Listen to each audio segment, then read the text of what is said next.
De acordo com o representante do Ministério Público, estudos mostram que se o Brasil se mantiver na linha de destruição que tem hoje, em 2030, o país vai chegar num total de 25% da floresta amazônica deflorestada de maneira ilegal.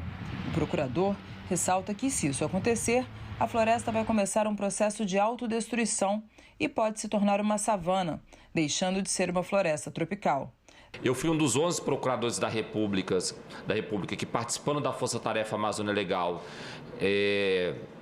investiguei o processo de desmantelamento da política ambiental no país em curso nos últimos anos, e nós ajuizamos como resultado desse trabalho uma ação de improbidade administrativa contra o então ministro do Meio Ambiente, Ricardo Salles.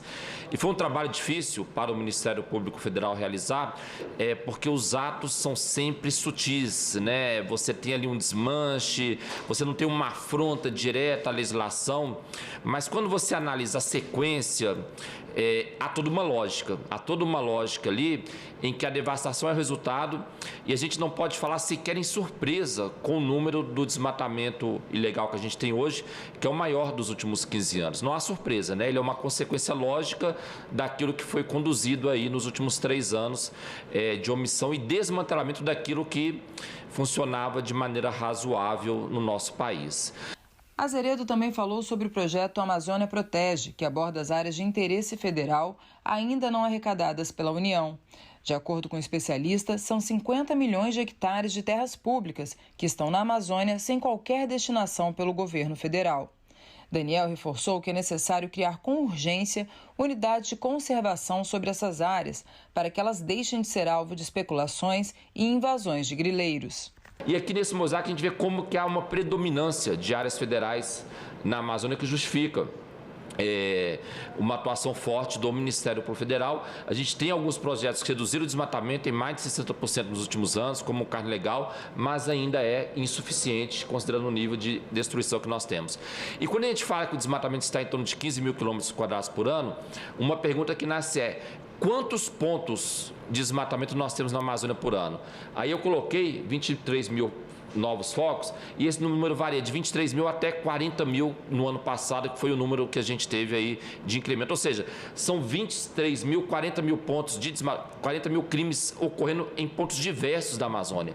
É impossível, unicamente com medidas de fiscalização, você atuar e punir essas pessoas inteiras. De acordo com a representante do Instituto Centro de Vida, o desmantelamento de políticas ambientais no Brasil tem resultado no aumento do desmatamento da Amazônia Legal. Para o combate ao desmatamento ilegal nesses territórios, é importante que a gente reforce a estrutura do Estado para punir e responsabilizar os infratores. O embargo remoto, assim como o Dr. Daniel comentou, é uma das estratégias para isso, né? Você consegue detectar e embargar uma área de forma muito rápida. Isso tem um efeito preventivo, inclusive no avanço desse desmatamento. É importante que o CAR dessas áreas eles sejam suspensos, e inclusive que se suspenda os processos de regularização fundiária em áreas onde foram detectados desmatamento ilegal. E é importante que a gente amplie a transparência dos dados ambientais e fundiários para que a gente garanta, né, um controle social, mas também a colaboração entre os próprios órgãos públicos para conseguirem combater de forma mais eficaz o desmatamento ilegal. Nós temos que mostrar para o mundo a forma como o Brasil vem conduzindo. Claro, e também cobrando aqui do Parlamento medidas que deem efetividade às leis já existentes e aprimorar aquelas que nós temos a possibilidade de fazer essa fiscalização mais intensa e de forma mais constante. O que é inadmissível é você entender que uma terra pública que hoje está sendo ocupada de forma criminosa tem o aval do próprio Estado brasileiro para se manter nisso.